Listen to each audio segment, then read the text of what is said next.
people? Welcome back to another edition of the Jagged Edge. This is Ian here, along with Chris.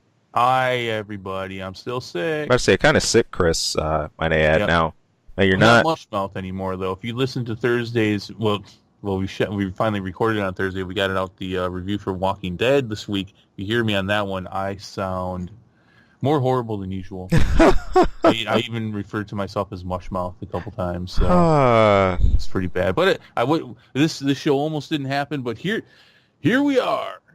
With newly energized on your steroid. Well, kind of energized. Not really, because I've been on antibiotics for about 3-4 days now, and now it's to the point where it's messing up my system, but it's healing me, but it's messing me up. No, so I hear that. Sinus infection, you were saying you're dealing with, right? Yeah. And in fact, after just that little bit of excitement there, I'm kind of winded now. Oh, don't push it now. I'm going to take a nap. Give you your blankie, take a nap. Yeah, I had last month. It wasn't any fun. I had the flu myself, and I don't want to go back to those days anytime soon. So, stay well, people. Please take care of yourself, dude. Keep playing, do whatever you can. This weather can be deceiving. Yes. Well, you're down south, so I don't know what you're dealing with. But up here, it's like the snow's pretty much gone. During the day, it's in the 40s, but it's windy, but it's still kind of cold because it's still the freaking 40s. Even though we left the 20s That's and it feels warmer, it's still, this is cold weather. This is where you get sick. So, be careful. Don't be going out in shorts yet. Speaking of which, about a week and a half or so from now in Boston, now that's going to be a radical change. It's not really cold here at all. It's actually pretty mild, but Boston's been getting slammed as well as a lot of the eastern side of snow. And I'm expecting huge mounds of snow when I get there. So I'm a little jelly.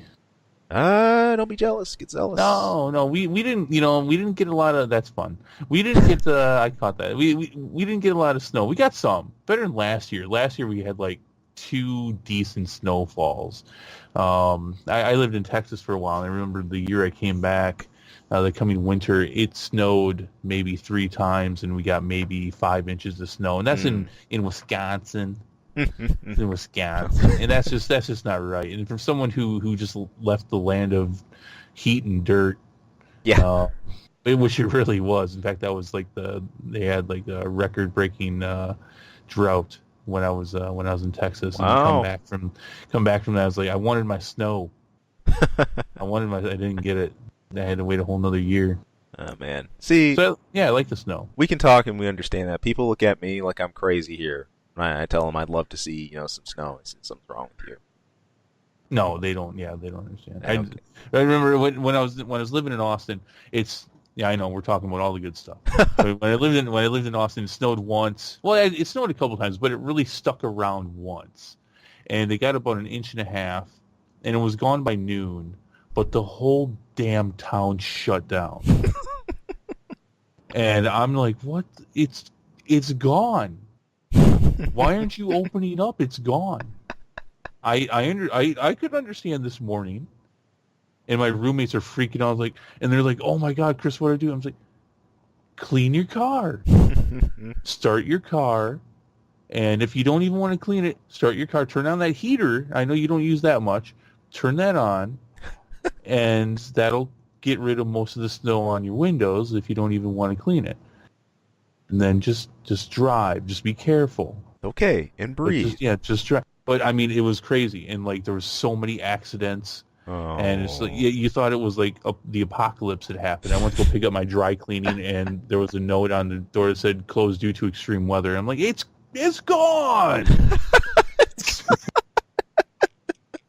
This weather's gone. It's like it's past 12. It was all gone by then. The snow was all gone because it's freaking Texas, and snow's not going to last long. Oh, that's gold. At least it was Central Texas. In some areas, it'll actually hang out. But anyway, so that's my snow story. That's a southern summary if I ever heard one. Can I tell you something that was funny about Christmas time in Austin, Texas? And I don't know if a lot of people do this, but some of the neighbor kids really trying to get into the season made because they don't ever have snow besides that little bit that they had. Instead of making a snowman, they made a mud man. true story. 3 little kids out there piling up a mud man. That's awesome. I thought it was great, and they were filthy, obviously, which is the disadvantage of using mud over snow. Because snow obviously is fairly clean unless someone's pissed in it. Don't eat the yellow snow. No. Universal rule. Yeah, they were making little mud man. They even had little sticks in them for arms and stuff. And I was like, oh, that's adorable, but you're filthy. Look at you. That's what you gotta love about kids. They will find a way regardless to goof off and have their fun, even if that means that, a lot of laundry for you. Yeah, I'm sure their parents were thrilled with their mom. Oh yeah. And the mess that came from it. They were having the time of their life though. Of course. They're like, yeah, look at this, look, we got a go man. You don't. Oh man. Well, Anyways. somebody else is having a lot of fun in film. That is with the Deadpool 2 trailer. Yes.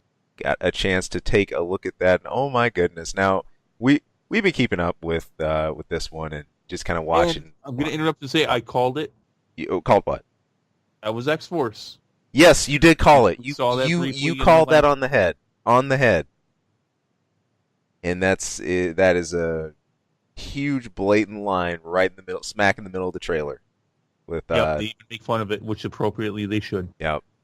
It's good stuff. But even the start of this thing, this is going to be fantastic, and it looks like it's going to even reach some of the same heights or more that the first did. So, so cool. My biggest wonder / maybe concern is if Cable's going to be the bad guy the whole time. Right. I mean, the way it was being set up, that's what I thought, that most things were going to play off of Deadpool and Cable most of the time. But based off that trailer, I'm not as sure. No. I will tell you, when I knew this was a good trailer and when it converted to a great trailer, I lost my shit when Deadpool's in Professor X's chair doing the I lost it. Like, no, he didn't. Is that really him? I should go back and watch it again and pause it. Like, that is freaking Deadpool doing. I mean, it looks like we're gonna get a couple moments of him actually being in the X-Men mansion. Yep. Oh my! Just the master troll. Love it. Grabbing Colossus' ass when they're hugging. Yeah, that was great. I doubt we're going to see more than just the two. Probably still just Colossus and Negasonic Teenage Warhead, but they look awesome. Gosh, she looks like she grew like 10 years in 2. Man. So yeah, it'll be a little over 2. A little over 2 years since we saw the first one. But no, yeah, it looks like fun. Some people are concerned. There were some things coming out of test screenings that said that it was bad, but who cares about test screenings? Whatever. It looks like a lot of fun. It looks like I'm going to enjoy this. I could be wrong, but so far, I mean, all the signs point to it. I don't see how this is not going to do well. We will obviously be reviewing this. I think you and I are reviewing this one. Yeah. Looking at the schedule, I'm pretty sure. Yeah, I was about to say, if my name's not there, sure better be. Yeah, no, that's sweet. Isaac's got some weird suggestions. He only wants to do like some really artsy ones, or then some like really weird ones, like Robin Hood. Huh? So I don't get his selection at all. I could see him on the artsy ones. Like I said, I enjoyed having him aboard for. I was about to say Interstellar, Annihilation. He's very insightful. That's why we like to bring him in on some of these things. I wish he'd pick more though. I've got to get him in on some more of them. By the way, that reminds us. If you're one of the handful of people that are actually following us right now, thank you very much. Thank you. We ended up getting in trouble. Yeah, man. We had to take a couple things down, so they'll be coming back up. But wow, you could say it was universal trouble. Yeah, which was we got flagged on a couple things. Took a closer look at this. I talked to you about it earlier this week, and I took down a couple reviews that we got flagged on. I'm going to fix those and get them back up so that we're not We're not in trouble with them anymore. But there was one Jagged Edge show that got in trouble. The one we did about, I don't know, it was about 4 or 5 weeks ago. Now the two reviews that we got flagged on, that was through automated AI. Right. But the Jagged Edge show was not. That was manually put in by somebody from MGM. Hmm. Which is crazy. Just because we had that picture of RoboCop. Right. That's insane. Hey, I mean, again, it's always a keen reminder. This is something as not just as content creators, I think as people who we've been involved in this before, in media creation and production. We try to do our very best to keep conscientious of knowing that this is very much a hair trigger environment. It's not just with artistically things that have been covered and done before, but IPs and copyrights and footage. These are very pressure sensitive things, and if step on the wrong toe, look funny the wrong way, you could look out. So it's nothing disastrous. I think that's going to instantly upend the channel, of course, but just another, of course, reminder to continue to keep conscientious. Yeah. Yeah. So. But we got in trouble. Yeah, but it's a surprise. It's like, hey, we got fan mail. Hey, from who? Wasn't the best fan mail. Okay. No. No, they didn't like it. No, at all. They flagged it. No, but the reviews will be back up. We had to take down the Tomb Raider and the Game Night ones. Just a quick fix on those. That was easy enough. That was me kind of testing the waters on something. I wasn't sure if it was going to work or not, and sure enough, we got flagged on it. But those will be back up. And that bear has been poked. We'll move on. Yep. Oh man. Speaking of which, moving on, we got some more news about Men in Black. The Men in Black reboot. This is Tessa Thompson is going to be joining up with Chris Hemsworth for the reboot. Now, and I'm with you. Now, the last thing I remember Tessa Thompson in was, of course, the Valkyrie from Thor Ragnarok. And I can't think of other credits right off the top of my head, but this is a cool, fun little mini reunion here. What do you know? Marvel. Except for not Marvel. No. Although based on a comic. These are two I could see together easily in a film. Everybody, majority of reviews you say are people who work with Chris Hemsworth, talk about how fun he is to be around and whatnot. Oh, yeah, he's funny as hell. I mean, if you actually could stomach getting through Ghostbusters, he was one of the best parts about it. Right. So, no, very cool. Again, the Men in Black is one that I want to see a reboot of that succeed. It was just one of those things that just sort of came out just out of the blue when the original was released. It's like, hey, that was fun. Yes, the original. Yes. Yeah. But only in the original. I have not since the first movie found one that's grabbed me. The other two are complete shit. Yeah. In my opinion. Yeah. JMO. Yeah. But I can't stand them. I remember I went and saw the third one with a friend of mine years ago. He loved it, but he was drunk. So I was miserable. All day. He's like, no, that was great. I'm like, yeah, but dude, we went and had lunch first, and you had like 5 beers. So, yeah, that might have affected how I thought about him. I think it did. I didn't even bother with theaters for the other two. It just, man, I think I just caught them in passing on a movie channel years later or something like that. They really just didn't do much for me. So I can see these two working together and being the duo, being the team. Now that being said, I didn't put this in the notes, but because I'm not sure what it means. They're saying that instead of it just being like the two partners, that there's going to be more of an ensemble cast. But I kind of see the original with a bit of an ensemble as well. I don't know what that means though. I mean, does that mean that because I think if they don't have the two partners, the in suits and all that, which has been a staple of all the movies and the original source material, right. I think that's going to take away from the movie. I think they need to kind of keep that construct. Right. Yeah, I don't know, but in thinking on those lines with these two working together, I like that idea. Yeah. I don't know if I like this word. Maybe they're not partners and stuff. And Say, all right, well, don't fuck with it too much. But at the end of the day, I don't really care. It's Men in Black. I'm hopeful for this now. Yeah. I will not have any level of excitement until I actually see a trailer. Just Smart. because again, we've had 3 movies and I've only liked one of them. So Yeah. No, that's fair. Good man. So, all right. yeah, See where it goes.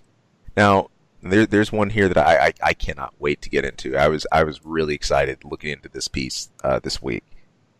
This is something that not just in terms of sci-fi fans that we've spoken about for so long. And this again plays to the age of the not just the remake, the age of the sequel, the return of large franchises who might have had an abrupt cut or that ended or that people want to see more of. And here you got one prime target example, case in point, The Matrix.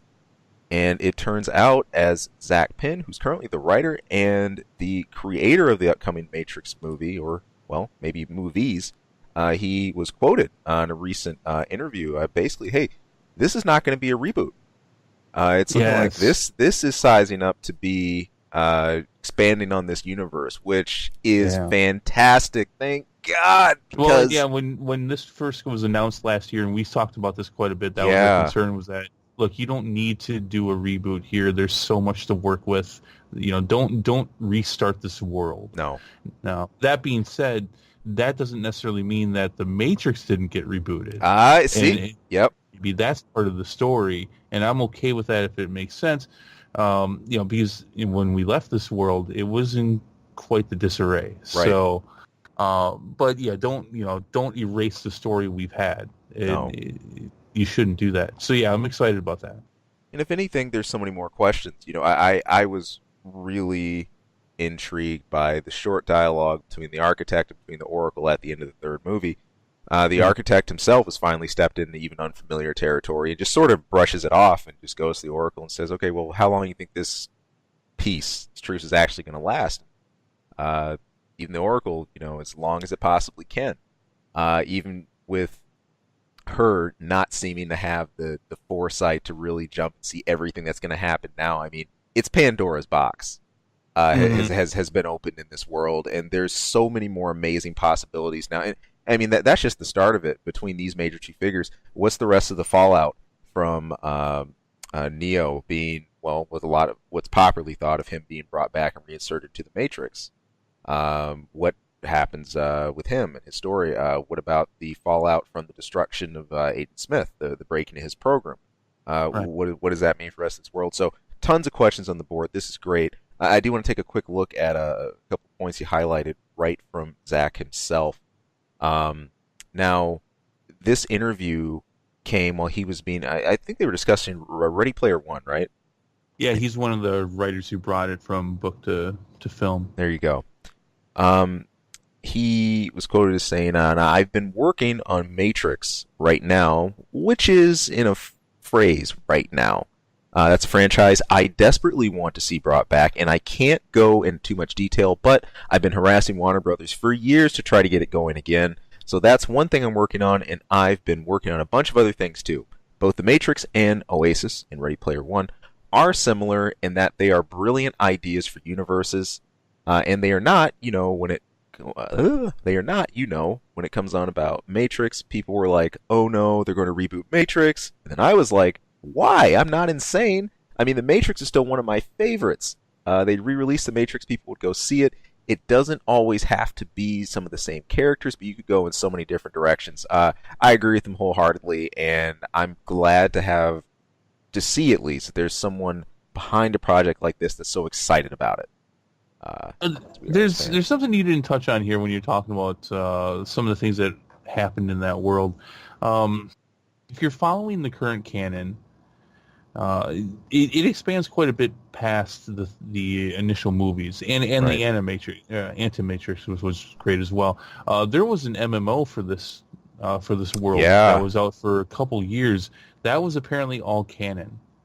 sure And was. there's a lot of crazy things that happen in that too. I mean they could easily retcon this stuff, I couldn't tell you if anything in there was significantly good or bad. I mean, obviously, the MMO didn't last very long. That was supposed to be the future of it. It was pretty cool at the time. At least the concept of, well, when you're logging in, you're logging into the Matrix, and Yeah, I, and I, then I almost got into that. I remember when it came out because I was such a big Matrix fan at that point. I was like, you know what? They keep hitting that canon stuff. Like, should I start following this? I never did though. yeah. I read up on some of it. Like Neo comes back, but it's not really him, and it's like some weird thing. And then he actually does come back, or something like that. I think Morpheus actually dies at some point. And, I don't know what they do with that. I guess for me, when thinking about what could they do, it feels to me, and I actually kind of brought it up here a minute ago. I think it is a little bit too easy for them if the Matrix did get rebooted, Right. and they start anew with a new story, and somehow because of everything Neo and the group did was so drastic and so changing as far as how the Matrix normally ran, where it easily bleeds over and breaks into the reboot. Right. But I think that would be too easy. I think I think I would like to see them expand on what has happened without a rebooted Matrix, and Right. how people in there and how this world gets along. I'm not even going to say how they could necessarily do it, but I think that's what I would like to see. Right. Right. What about yourself? Yeah. There's going to be a huge question as to whether or not, and we're talking about especially how people get on here, and I'm really curious. Is everyone freed, or are they still part of the system? Well, I mean, and yeah, there's billions and billions of people apparently in this Matrix world Right. that are hooked up like batteries. Right. What happens from this? I mean, yes, the robots free people, but there's got to be a significant amount of people that are going to be pissed for many different reasons. Yeah. Whether the fact that they were being mindless slaves, being used as energy, or the fact that they've been taken from this world that they thought was real and they've been brought into this dystopian future. There's a number of factors they could play off of, which is why I say it would be easier for them to just take a story and, the Matrix has been rebooted for one reason or another. But I think Right. that's almost too easy. I think I would rather see how this world moved on from what had happened, and how you play the Matrix into that. Because again, I think it mainly does have to take place in this fake world. Yeah.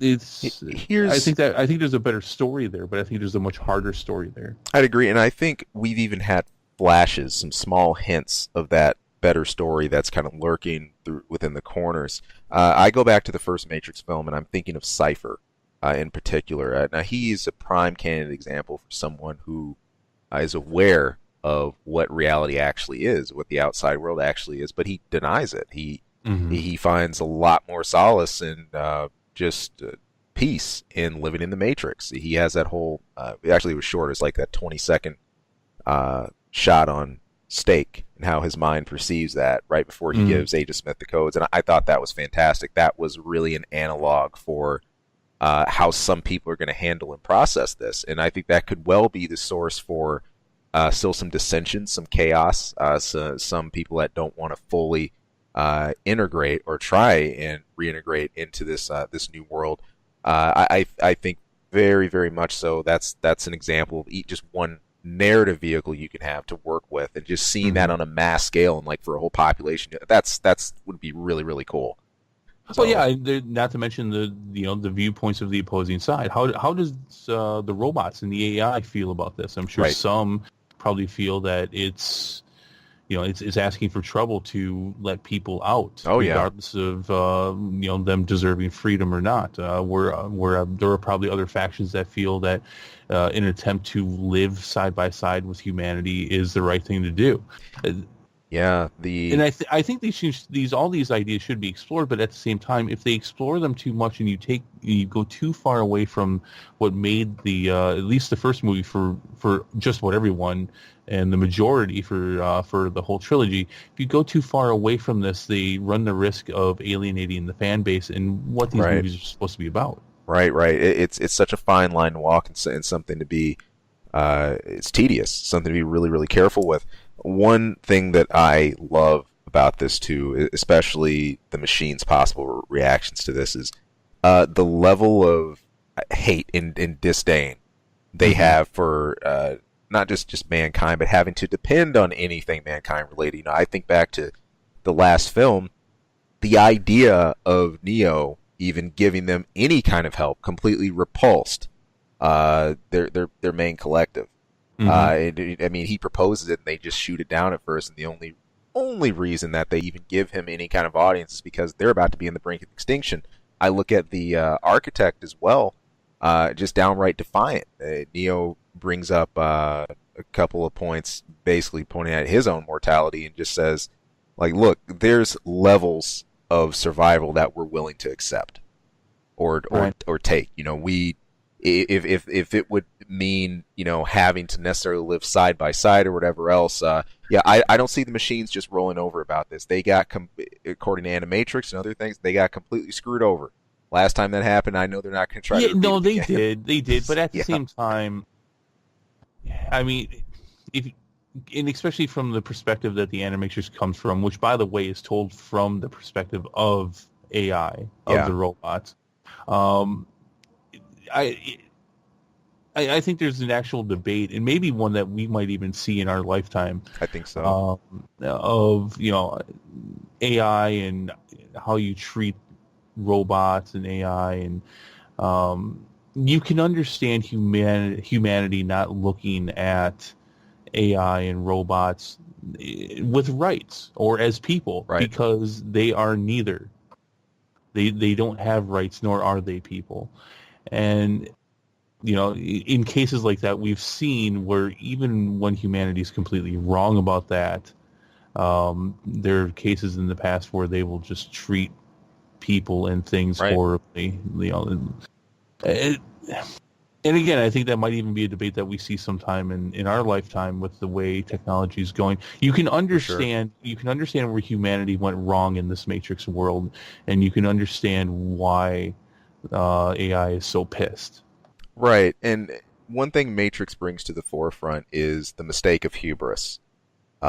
Being too enamored, I think, with your own self glorification or how advanced you're able to bring something. I love that in the first Matrix, that when Neo's trying to figure out exactly what happened, Morpheus basically says, well, man just takes this time basking in their own brilliance after giving birth to AI, and they sort of freaks, saying, wait a minute, this could be a problem. There. Well, Oh, go ahead, because I was going to yeah, have a because tangent. I wasn't quite done with my point. Yeah, go for it. All that being said, what man does to AI and robots when they first have them is horrible. Hmm. Coming from a perspective of understanding just how sensitive and intellectual AI is. Right. That maybe that was a general misunderstanding by man. Hmm. That being said, AI enslaved humanity, knowing full well that they Yeah. are free sentient beings, Right. and enslaved them. Right. So there's a difference there, and I think there's a lot to play on. There is. You just highlighted the gray within this, and that's one great thing about the dichotomy of Matrix.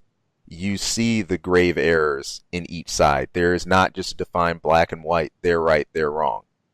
And this, if anything, it's been more of a massing, a snowball effect of an issue that happened or a lack of responsibility thereof that just really ballooned into something insane.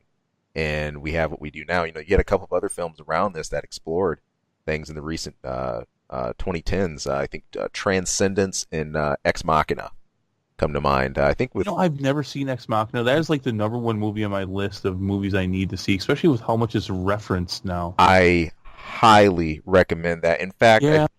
I should have mentioned this during we were talking about Tomb Raider, but that was actually I think to my memory the first time I saw Alicia Vikander in something. She has a prime role in Ex Machina, and that movie is excellent. Especially if you really like Matrix, you need to check that out. Yeah, no, I really do. In fact, thank you for reminding me, because whenever I think about that, I'm usually in a location where I can't ever make a note of it. I'm going to make a note of that right now. There you go. Cool. But I think that's required reading for the territory we're going to be heading into for Matrix and beyond. This is amazing news. I'm super stoked about it.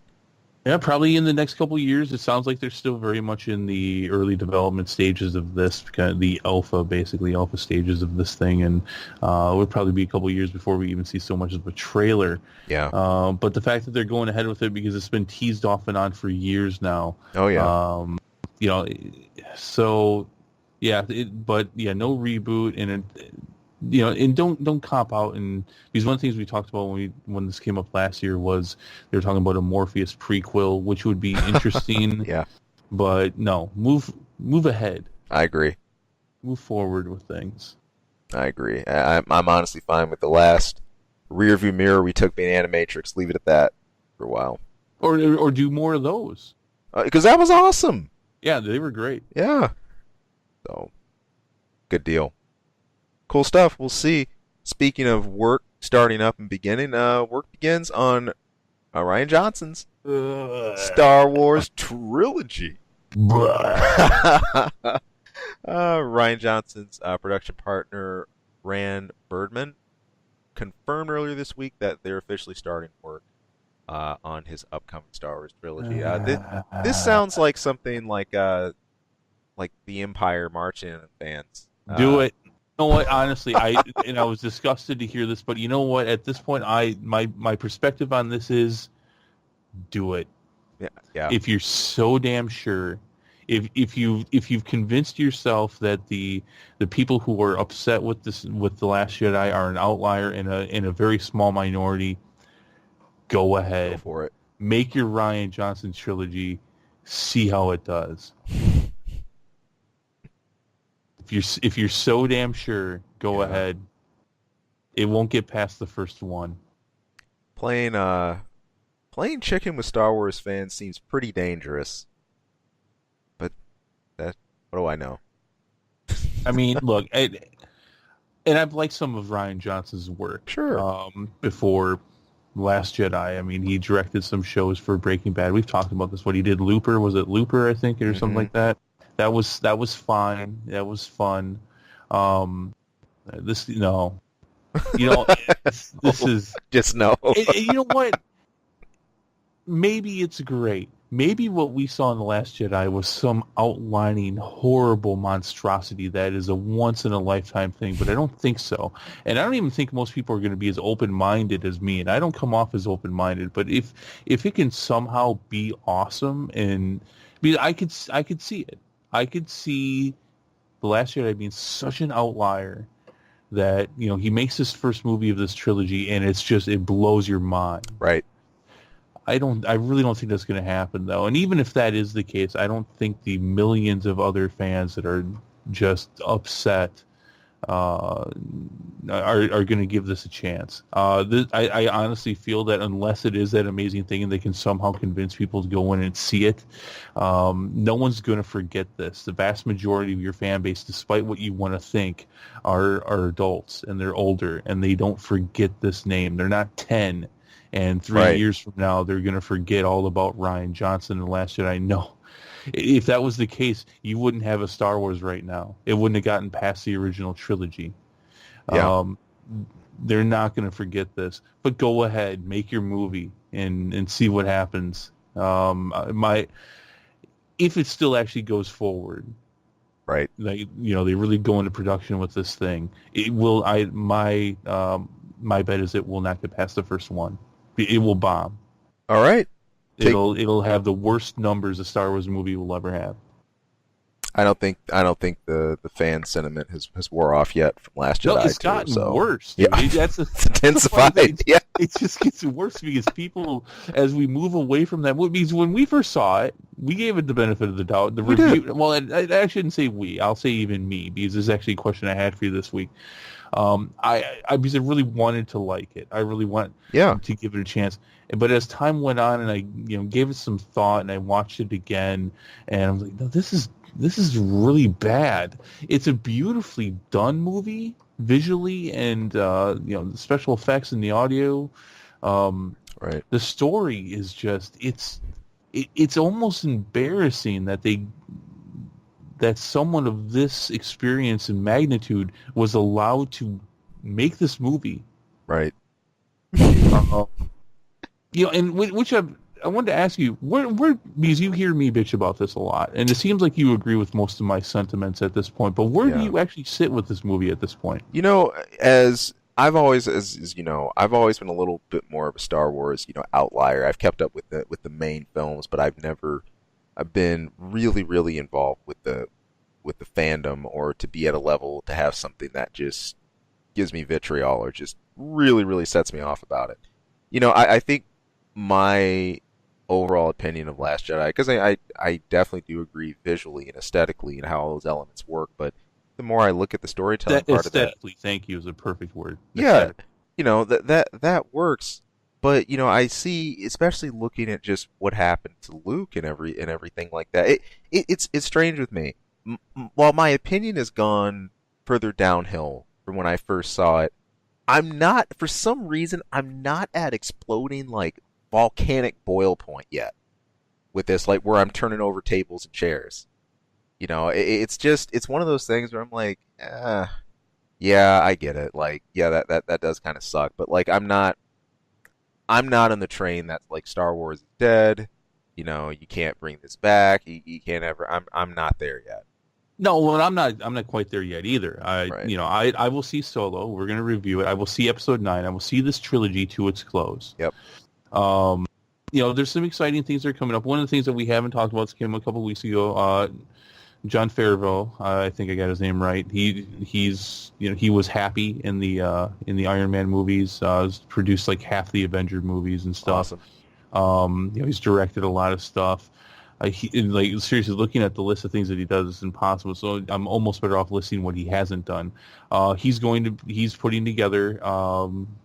He's going to be an executive producer and I think writing some of an upcoming Star Wars streaming show that will be on Disney's channel. Oh yeah. I'm excited about that. You've got the creators for the Game of Thrones. They're going to be doing a number of films. They've said.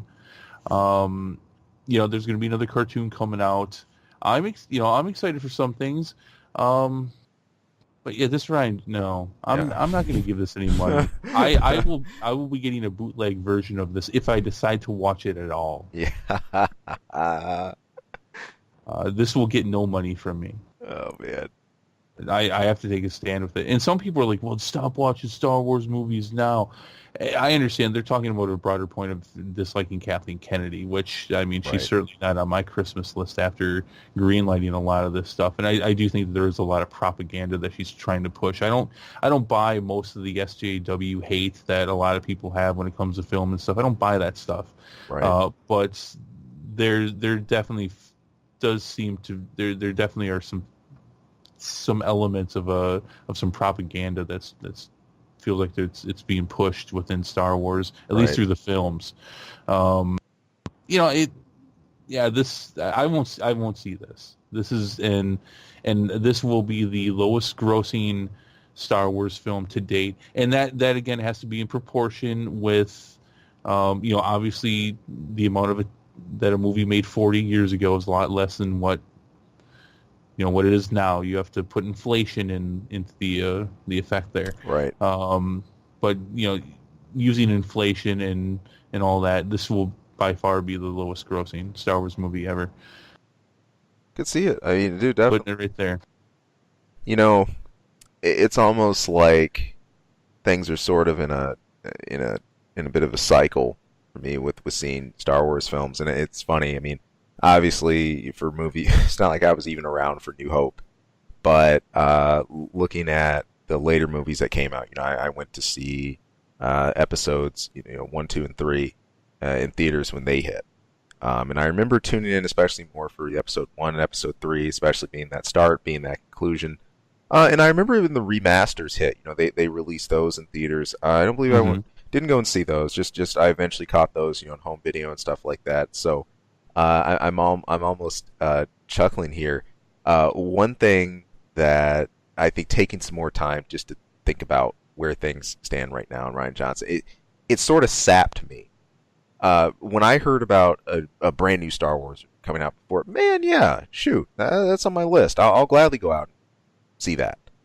But just right now, as far as what I'm feeling right now, with You that, don't want to mess with it. no, and with the new one, I'm just not. It's just not taking me over the hill. Like, oh, hype! Like, yeah, I'm there. I'm totally gonna go see that. Like, Right. how I felt when I saw the trailer for Force Awakens. Holy crap! Can I Yeah. tell you what I think the difference is? Huh. I think the difference lies in the fact that in the past, you weren't guaranteed that you were going to get whatever you wanted out of these Star Wars movies, but you were guaranteed that they were at least going to be coming from a place with the fans in mind and heart. Right. You don't Right. have that anymore. Accurate. That's not there. What's there now is a production machine, which again, it's fine. I'm fine with that. This does not have to be from George Lucas's mind and heart with the thinking about the fans the way that he does. That's fine. I get that when it went to Disney, but you have to at least try to make it seem like it comes from there. Right. It's but yeah, and I guess that is a little bit of, at least convince me that you give a shit. I guess it is kind of like that. Right. But maybe it's just like, just keep us, still keep us in mind. We're here. The whole reason you bought this was because of us. You think you bought it for other reasons, but you didn't. You actually bought that because of us. Yeah. And the original trilogy was a huge hit because of George Lucas. The prequel trilogy was a huge hit in spite of George Lucas, and because of like the that. fans. I like that. I like that. So Yeah, all right. Can I get my one other Star Wars news out of the way now? I saw it a little bit further down the list, but yeah, jab it. yeah. So some good news, possibly. I couldn't really tell. I haven't had much of a chance to look at this. Is the patch out yet for this? Did you see that, or is it not come out yet? I thought that. I think it dropped. Yeah, I know. Let's see. I know. I should know this. I'm the one with the damn game. Yeah, because I don't even play it. I've just been really busy, and with being sick, I haven't had a chance to look. Battlefront 2 is getting their huge upheaval, their huge patch, which is going to have the new progression system. Loot boxes are coming back, and this makes me feel a little warm. All right, a little warm. These giant monsters of industry are learning at least a little bit. EA has decided that loot boxes and microtransactions for Battlefront 2, cosmetic only. Right on. And the patch is out, by the way. Okay, it is. All right, that's what I thought. Yeah. I haven't had a chance to download it yet. It probably won't until early next week. The progression system is supposed to be seriously revamped. There's a good and a bad to that. It's the way it should have been initially, but quite honestly, at this point, this game has been out almost 4 months. Yeah. And a lot of people who have been playing don't really need whatever this progression system is. I looked at it before. It looks really interesting. It looks like a very natural progression system with with the classes that is very natural when it comes to actually playing them and spending time with them. There's a lot of cosmetic things that you can get now as far as costumes. There better be a pink Darth Vader. Just because of what came up a couple months ago with this whole thing from the president of EA. There better be a pink Darth Vader in there. The gameplay has always been fairly solid. There's nothing really new there, but it's been good enough. Good. Now, the shame of it is that it's taken them so long to do this. Right. A lot of people have given up on the game. I barely play it anymore, and I hung in there for a while. Yeah. I barely play it anymore, though. It is a bit too little too late, and for a name in something as big as Star Wars, you would have thought that they would have gotten this out a bit sooner and put more of a rush on it, especially because, again, there's nothing groundbreaking here. The most groundbreaking part of the game was the fact that you expected people to pay $60-$80 for a game that was basically had free-to-play mechanics. Right. That was the most groundbreaking part of the game. So here's now, this frames a really interesting question.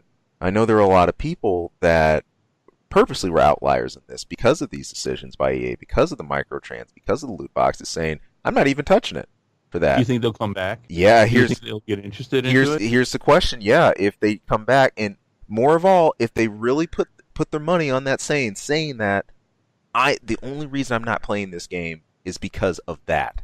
Now that that's out of the way, will they? Or Well, will this come down to a conscientious objection that EA doesn't deserve that? I think it's all of the above.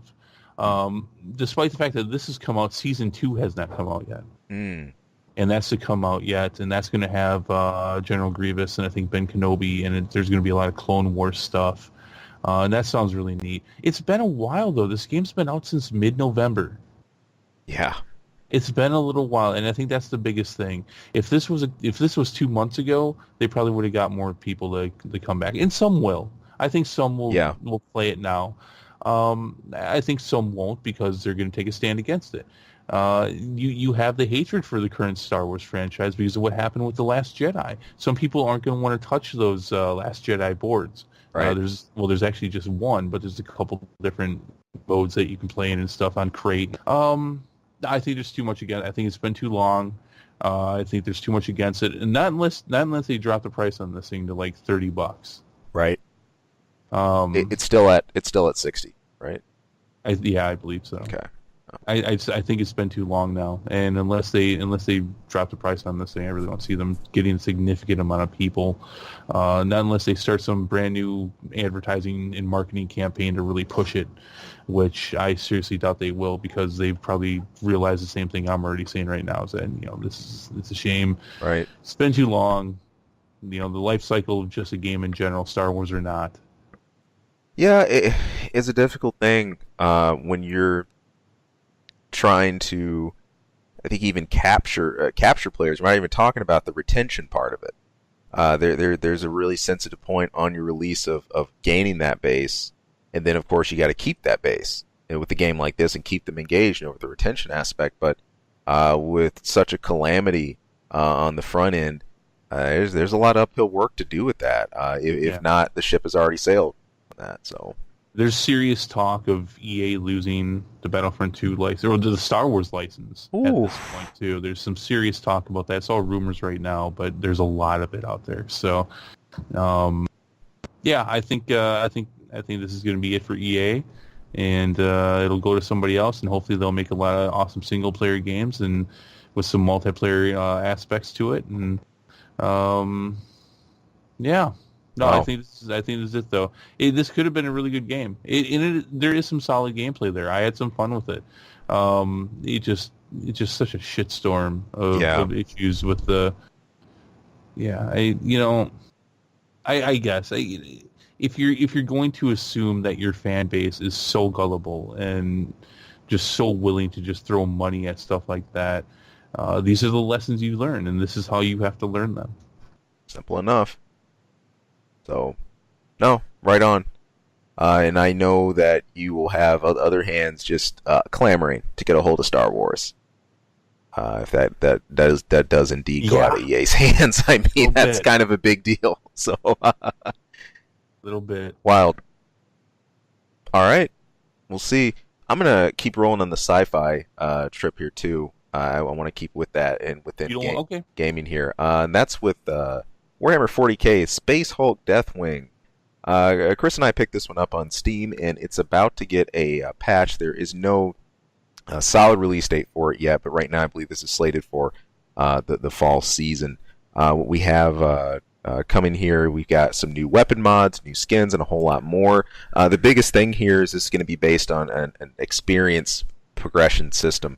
A big complaint about the current Deathwing that we have is as you're playing through the campaigns, especially if you're doing multiplayer, just the first-person shooter mode, whichever character class you invest in, there's really no leveling outside of the main mission. Once you re-up or you get in with a completely different group, your levels just zero back out, and you reset, and you restart, and you go again. A lot of people didn't like that, and not being able to have a running tally of progress. So that's been heard, and it turns out that we are going to be able to keep that progress that we have outside of those campaigns, and you will be able to earn things for your time you've invested in a given class. So if you spend a lot of time in the apothecary, if you're the main healer of your group, keeping everybody topped up, you're going to be able to get a lot of cool aesthetics for that and upgrades for that class. The same with any of the big damage dealers, or if you play melee assault, or if you like to go for ranged weaponry more. There's going to be a couple of new types of enemies, some new Tyranid hybrids. One is kind of like what we've heard from reviews and channels lately, is that it's a kind of like a kamikaze style enemy that really just charges and explodes. But the advantage to that is if you kill it in the middle of a horde of other aliens attacking you, you can wipe all of them out as well. So it's a double edge. There's another that's extremely huge. It does a ton of damage if this thing gets a hold of you close range. And apparently it's got like some sort of long range cannon as well. But of course the disadvantage is it's super slow too. So you can work this thing from all sides to try to take it down.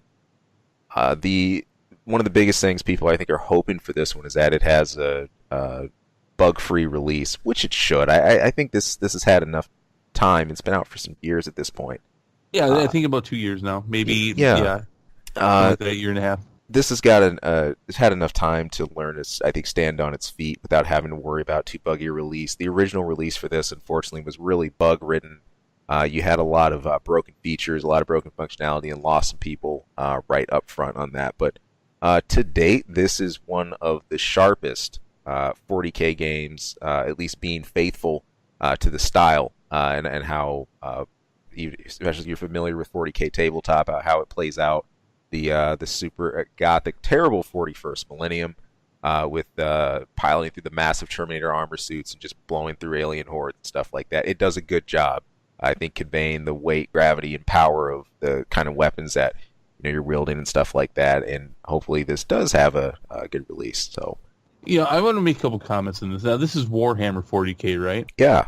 Right. So I'm gonna comment by saying Warhammer. You're doing something right when you can interest people, one like yourself who has experience as a tabletop. Yep. And you like every time you call it 40K, I have to remind myself, oh, that's right, he's talking about Space Hulk. Yeah. Because yeah. From my perspective, I caught interest in this going back to about 20 some years ago with the 3DO, and probably the best game they put out on that system was Space Hulk.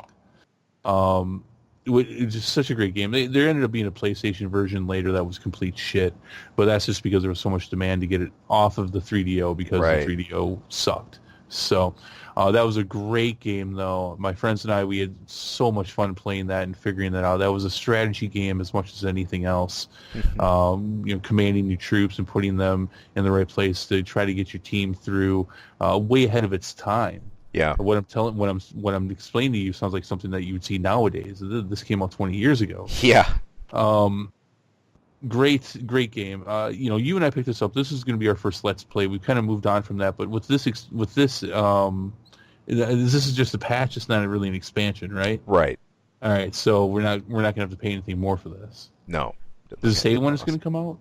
It does not have a solid release date nailed down for it yet. I'm going to be looking out for it. Yeah, we should definitely go back to this then and do the Let's Play on this. There was definitely some potential there, but I could tell you were as upset as I was that the character progression on this was ridiculous. We didn't even we assumed that there would be some kind of character progression, right? Because we weren't going to do this as single player. We were going to do this as a team. Good. I'm glad they're going to go back and fix this there, because there's definitely a great game there. There is. That almost seemed like it was hindered by some mistakes. Right. I'm looking forward to this. Good. We can finally really do this, and we've moved on in the Let's Plays. In fact, you're still working on our first one, right? In fact, is it done? I am. I've got my video straightened out. I just got to lay down. I got to relay down my audio for it. As you know, we had a bit of a cross up with some of the audio on the previous one. Yeah. Just want to make sure quality wise that what we're putting out is nice and clear and concise for the in-game audio, and both for our own audio, or my audio in the case of solo recording. So that was a quick recut, but it's going to be a really fun retro playthrough. Yep. You're gonna, because of the new Mega Man game that's coming out this year, you're gonna be doing all the Mega Man games. Yes. Starting with number 1, little blue robot man. Number 1. And maybe by the end of this, you'll understand a Reploid. Well, he's a Reploid. Okay. You I get don't I don't know what that means, but I know he's a Reploid. I know that much. Oh man. Oh, that's cool. All right, good. Space Hulk's it's gonna get a patch. They're gonna fix it. Yep. It's good. Good stuff. Last up on our gaming lineup is God of War. Now, recently there was a little bit of footage that got, I believe, leaked for this around the 18th or 19th. This quickly got yanked by Sony.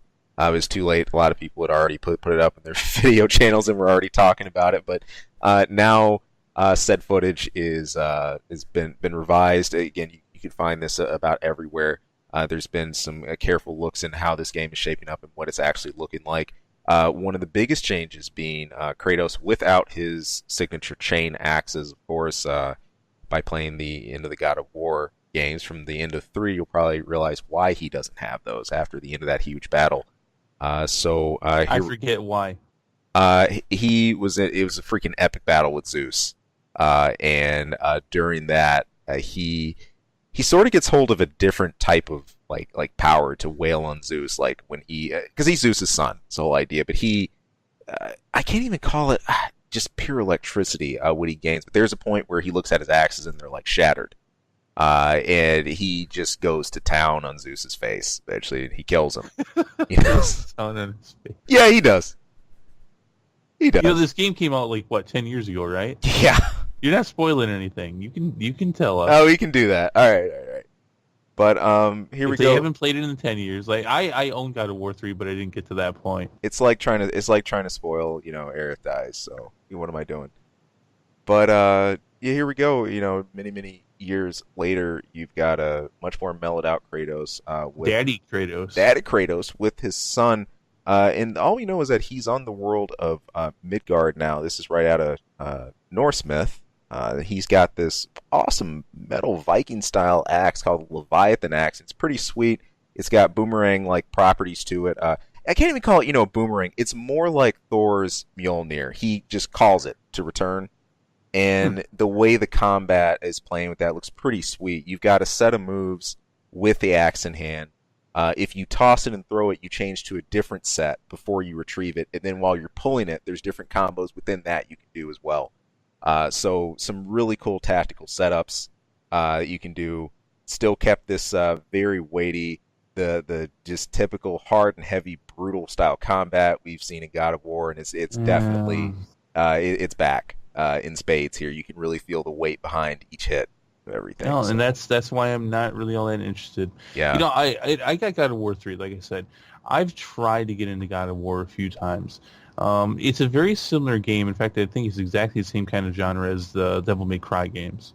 You've got your hyper action platformer games, and I just can't get into them. I just can't. I'm not even sure what it is. I was about to say, what is it that kills it for you? I think it's just I think everything feels a bit too automated. Right. It feels it's a game. I don't want to say fake, but right. It just doesn't. I don't know. It just doesn't. It doesn't feel like. It doesn't feel like fun. I guess it's like I guess it's kind of like with some of the fighting games as well. When you do like 10,000 hit combos, it's like, well, did I really though? Did I really do that? I don't think I really did that. Oh man. I think the game kind of did that. Oh man. Do you know what I mean? No, I'm with you. I'm with you. There's man. In fact, I'd love to talk about that at some point about combos in the series, or do a small series in that, because you've got players out there in the FGC who combos, that is their form of expression within fighting it. That's why they play. It's to create those weird, crazy links that you wouldn't think to put together, but they figured out how to use that character in a way that you might find unconventional. Well, I can appreciate that. Coming back from my Mortal Kombat roots, I mean, that was part of the games. Like, even before they would announce on the screen that you were doing combos, figuring out combos in Mortal Kombat 2. Right. But, this stuff is just over the top. Yeah. and it's kind of ridiculous. It's Yeah. like, well, yeah, but you're not the one really doing it. Right. You put in a series of buttons which has automated a 50 hit combo for you. Right. You didn't actually hit the button 50 times. There wasn't a lot of timing to it. There wasn't a lot of effort to it. There was probably some work and effort to it, but it's just that over the top stuff. It's like, was it really a 50 hit combo? Was it really? Yeah. And these games have the same feel to them. I've spent a fair amount of time with both God of War and Devil May Cry, and I've spent enough time with them. It's like, you know what? I Yeah. could sit down and have a beer with you, but I couldn't spend the night hanging out with you. Hey, fair enough. And funny you mentioned DMC. That's exactly I think some of the feel that's creeping into this one as well. So, but we'll have it soon. This is set for an April 20th release. I know there's going to be a lot of eyes on this for. Somebody will have it soon. Oh yeah, we won't though. Not me. Not me either. Me either. Unlike you, and I don't even own any of the God of War games. I actually had the pleasure of some people I went to school with. I know a couple people who were actually have contributed to work on this God of War as well as God of War 3. But they just never clicked with me either, man. And I get it, and I played the majority of the DMC series too, so I don't know. But All right. all right. Looks like a good game though. What? God of War looks like a good game. Oh, looks like a good game. That's tell me a good game. Yeah. But no, it does. It does. I right now, just looking at this from afar, just a bird's eye. I mean, it's looking like this is shaping up to get a solid review. That it's going to score pretty well. So, but all right. All right. Other than that, it's time for an info minute.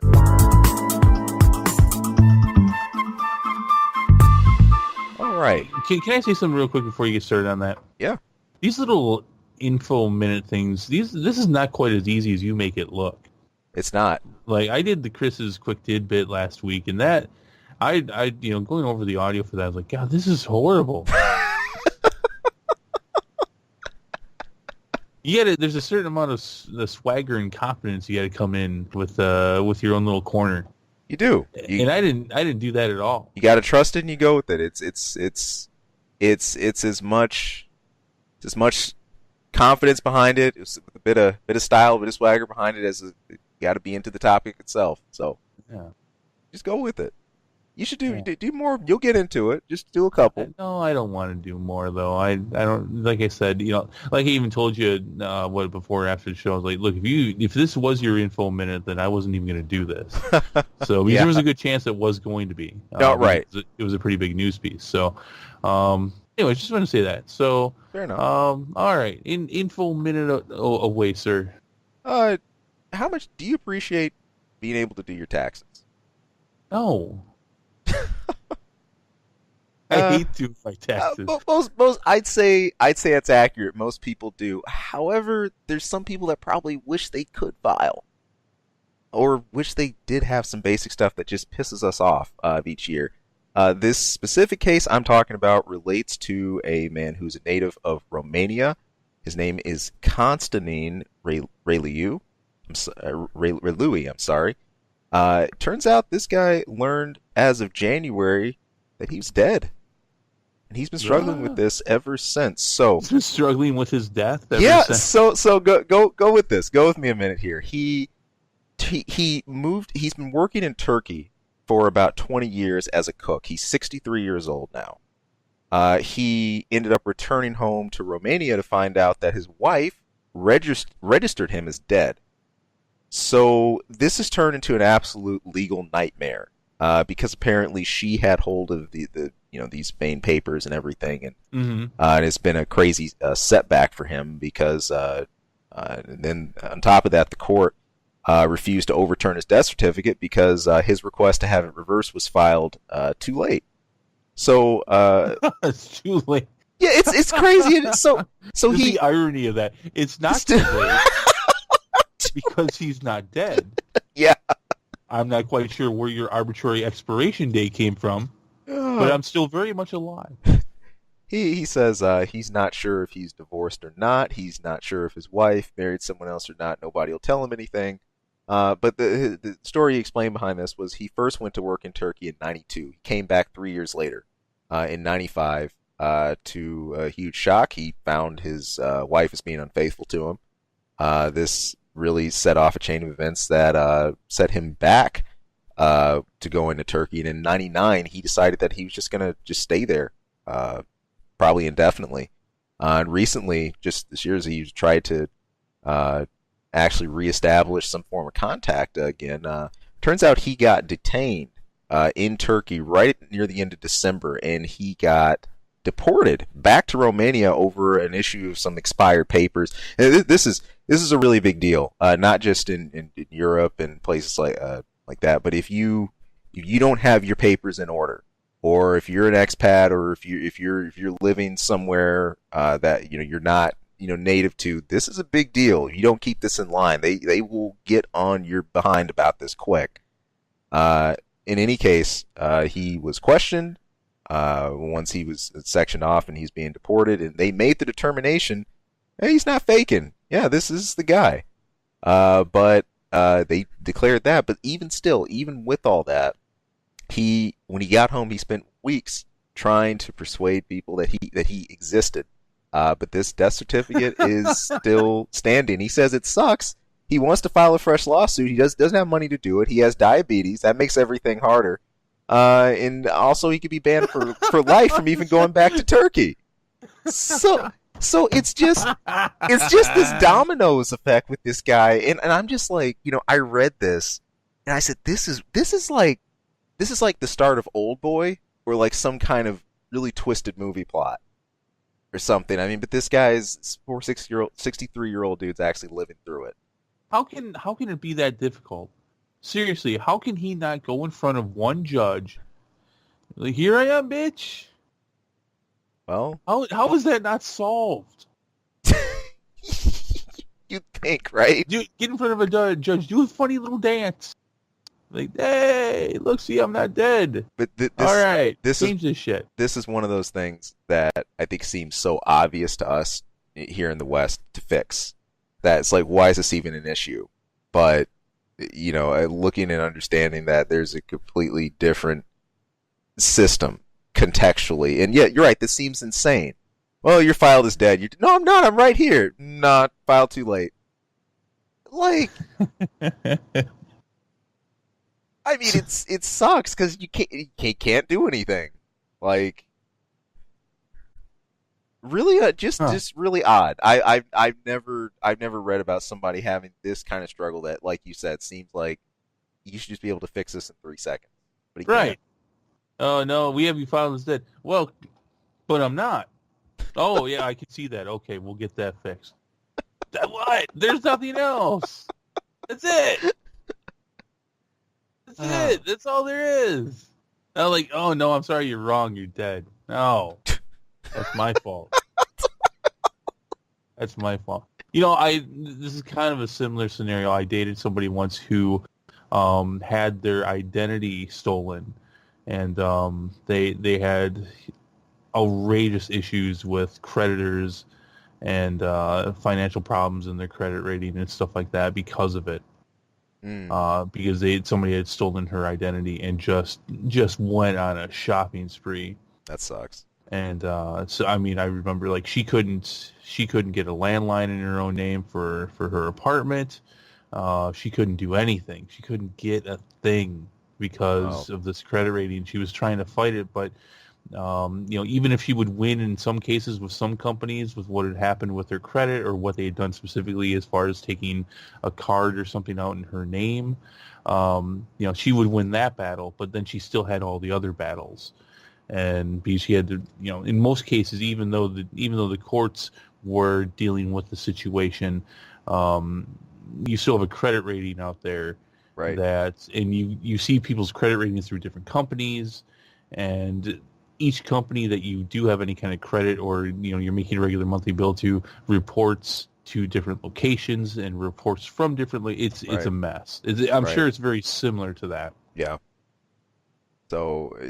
Papers, man, and if something goes out of whack with your identity or whatever else, it easily turns into a living hell. Now, I do have a really short, funny case of a coworker of mine who had this in reverse. Turned out she had an identity theft issue that actually helped her credit rating. Actually, it wasn't full identity theft. I'm sorry, it was credit card theft. Someone got her credit card info and was actively using it for about a year. She didn't catch it till about two months in, about 2.5 months, and she noticed some weird charges on her statement. But here's the funny part: all the charges were being paid. So What? she let it ride. She let it go, and for about the course of an entire year, whoever had her card was regularly making charges and regularly making payments on time, mind you. And after a year, they just stopped. Wow. Yeah. What were they using the card for? She didn't say everything. I know she said some of the charges were like there were some charges from like pet stores. There were like some gas charges and things like that. But yeah, it was just monthly stuff, and it just got paid off end of each month. So someone really needed a card. Yeah, look at that. Oh man. I was gonna say, like, if they're buying guns Yeah. or like explosive material, That's a different story. then yeah, you may want to call that in, even if they're making the payments. Yeah. Yeah. Well, they did just buy a dozen handguns, but well, that they paid it back. They put it, they paid it off on the card, so I'm okay with that. No, don't be okay with that. No. Oh man. Some people's kids, man. Some people's kids. What can you say? What are you gonna say? So, all right, man. That's all I got. There. Yeah, that's a show. Yeah. Yeah, get your paper straight. Yeah. I don't know why I just did that, but I don't know. It seems like the thing to do. So once again, thank you all for tuning in. Of course, as we mentioned a bit ago, stay tuned for our upcoming gaming content. More of our movie and show reviews are going to be here on this channel. Ready Player One next week. Yeah. Doing The Walking Dead and Ready Player One. Been looking forward to this one. All right. Cool. We will catch you later. You have a great, safe weekend wherever you are, and take it easy. See ya. Hey people, thank you for tuning into this episode and taking a listen. If you like our content, if you like what you're listening to, there anything we go over, hey, please, we would not only love to hear more from you, but if great if you could throw some support. You can subscribe right below. Also, you can toss us a line anytime. That's ksawmedia@gmail.com. Of course, you can tune in for our channel anytime for movie reviews, game reviews, a lot of random wacky stuff. Who knows what you'll hear. And of course, our episode each week where we're bringing the nerdiest things we can find, dig up, and maybe not find. Maybe the stuff that just drops in our laps. But anyway, hey, thank you so much for tuning in. Thank you for listening. We hope to hear from you again later. Take care.